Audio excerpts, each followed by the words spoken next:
Mesdames et messieurs les parlementaires, monsieur le président du conseil régional représenté, monsieur le maire des Abîmes, cher Éric, mesdames et messieurs les élus, mesdames et messieurs, mes très chères Abîmiennes, chers Abîmiens.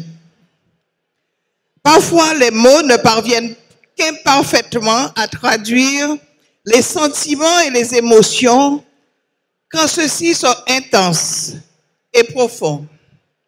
C'est sans doute le cas ce matin, au moment où je m'adresse à vous, pour célébrer cette fête patronale des Abîmes qui nous rassemble aujourd'hui. Je pourrais en effet simplement vous dire que je ressens présentement de la joie, de la fierté, pour vous exprimer le vrai bonheur que c'est pour moi d'être avec vous ici. Ici aux Abîmes, ici à la maison. Dans cette ville qui un jour a accueilli la jeune adolescente marie-galantaise que j'étais, joie, fierté, bonheur, ce sont des mots simples et forts assurément. Mais croyez-moi, ils sont en réalité bien loin du compte pour vous décrire avec justesse le bouillonnement intérieur que mon attachement à notre ville provoque en moi. Voilà pourquoi je souhaitais absolument être présente aujourd'hui parmi vous pour ce moment de fête et de partage en l'honneur d'une ville qui, je l'ai dit, a changé ma vie et a joué un rôle capital dans ma construction. Dans ma construction personnelle en tant que femme, mais également en tant que citoyenne engagée avant de devenir une responsable politique. Oui, les Abîmes ont changé ma vie. Et quand je repense à la jeune fille que j'étais, quand je repense aux rêves, aux ambitions et aux aspirations qu'elle avait dans la tête, j'ai la conviction que c'est dans cette ville, simplement, que cette ville a tout simplement été pour elle le lieu où la belle idée d'égalité des chances est devenue concrète et bien réelle, lui permettant de se construire un avenir. Une ville, oui, mais une ville qui puise depuis longtemps, depuis toujours, dans des valeurs fondamentales que sont l'égalité, mais aussi la liberté, la solidarité et la fraternité. Ce sont les valeurs dites républicaines, mais ce sont tout simplement les valeurs qui irriguent les tréfonds de l'âme abîmienne, avec celle de l'ardeur au travail, de la tolérance et de l'hospitalité. C'est bien cette ville qui m'a accueilli un jour et qui a fini par m'accepter comme l'une des siennes. Et c'est cette histoire qui me fait dire, d'une manière ou d'une autre, tout le monde a été, est ou sera un jour des Abîmiens. Évoquer tout cela devant vous, c'est évidemment ma façon de répondre au thème que notre maire, Éric Jalton, et son équipe municipale ont choisi cette année pour inspirer nos festivités. Abîme mon amour. Abîme mon amour. Ou comment notre ami Éric aura habilement réussi le tour de force d'obtenir de nous tous ici présents des discours rivalisants de superlatifs pour tresser les louanges à la cité abîmienne. Il faut dire qu'en choisissant ce thème, Éric nous emmène résolument sur son terrain. Un terrain très personnel. Sa ville, bien sûr, mais surtout l'amour qu'il a pour elle et qui coule dans ses veines depuis qu'il est né. Dans les rencontres qui ont jalonné ma vie aux Abîmes, si Éric n'est pas celui qui m'a fait aimer cette ville, il est assurément celui qui m'aura montré qu'on peut l'aimer passionnément, la connaître jusque dans les moindres de ses ruelles et chiens, et m'aura aussi montré combien on peut s'engager pour elle sans jamais compter ni son temps, ni son énergie, ni sa créativité. Cet engagement total m'a toujours impressionné. Ce dévouement m'a toujours bluffé, sans parler du lien qu'il sait établir avec chacun de ses administrés, qu'ils soient partisans ou adversaires. Voilà donc un maire qui ne laisse personne indifférent, et dont abîme mon amour pourrait être tout simplement la phrase fétiche. Et en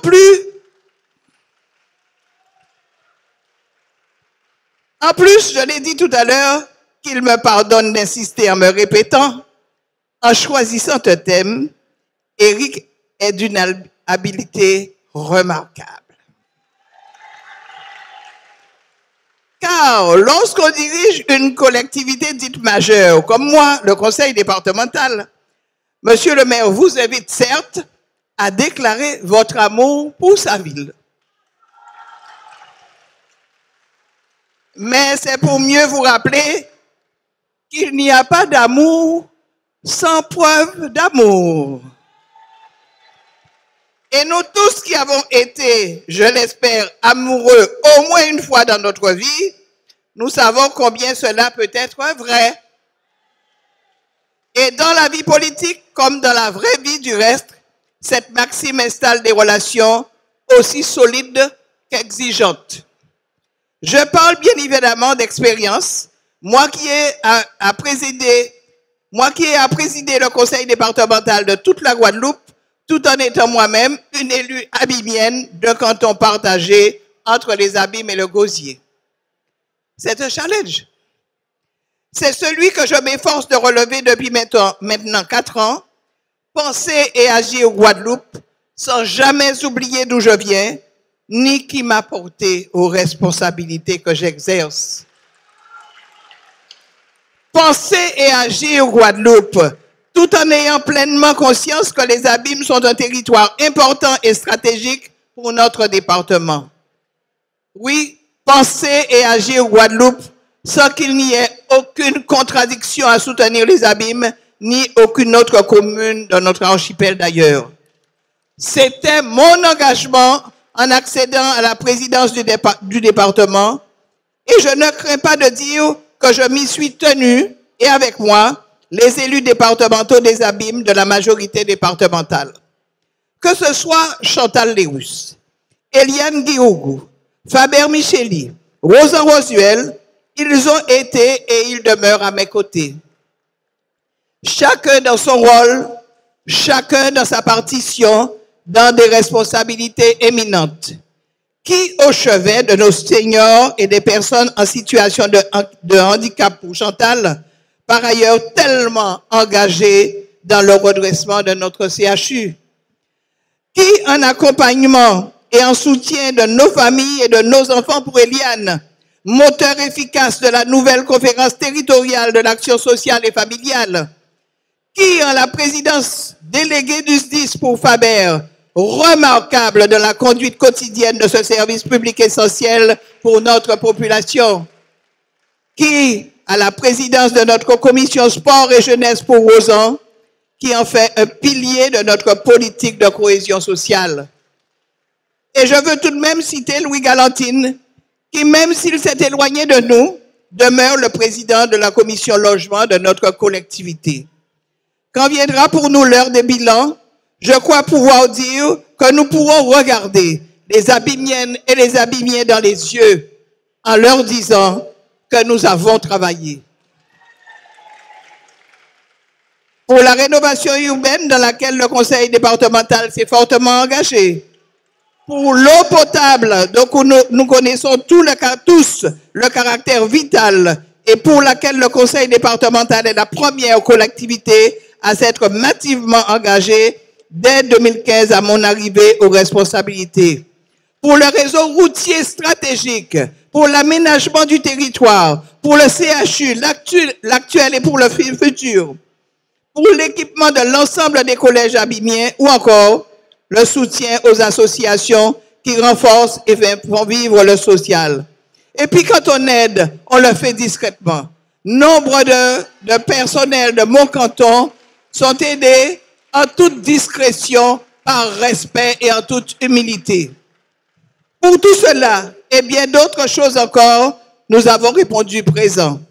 Ainsi, les travaux de la desserte routière du nouvel hôpital ont démarré et celle-ci contribuera de manière structurante à l'aménagement du territoire communal.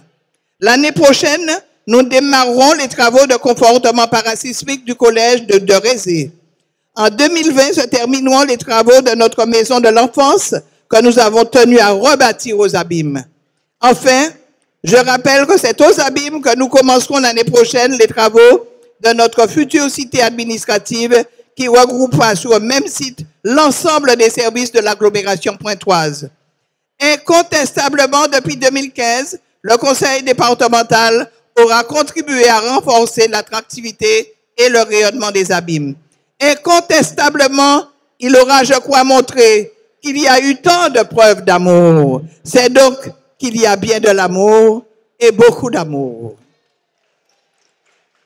Un bilan riche et des projets à foison. Voilà ce qui doit normalement nourrir l'action politique au sens le plus noble du terme. C'est là une manière de vous dire qu'il nous faut encore poursuivre nos efforts, sans dételer, car nous ne sommes pas arrivés au bout du chemin sur lequel nous nous sommes engagés ensemble. C'est un chemin où, comme un amour, même si les mots ont leur importance, ce sont avant tout les actes qui comptent.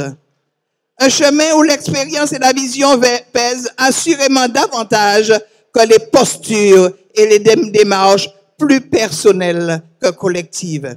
Un chemin sur lequel l'intérêt général est la seule boussole qui permet d'avancer. Il est des histoires d'amour qui durent, parce que les sentiments sont sincères d'abord, mais aussi et surtout parce qu'ils sont suffisamment forts pour résister à la routine du quotidien et du temps qui passe et qui souvent use. Et je sens ici qu'il y a encore beaucoup d'amour. Les Abîmes le valent bien, les Abîmiennes et les Abîmiens le valent bien, la famille abîmienne le vaut bien. À toutes et à tous, je vous remercie donc pour votre accueil. Je vous souhaite une magnifique fête qui, cette année encore, nous installe pleinement dans la magie des festivités de Noël. Merci de m'avoir écouté.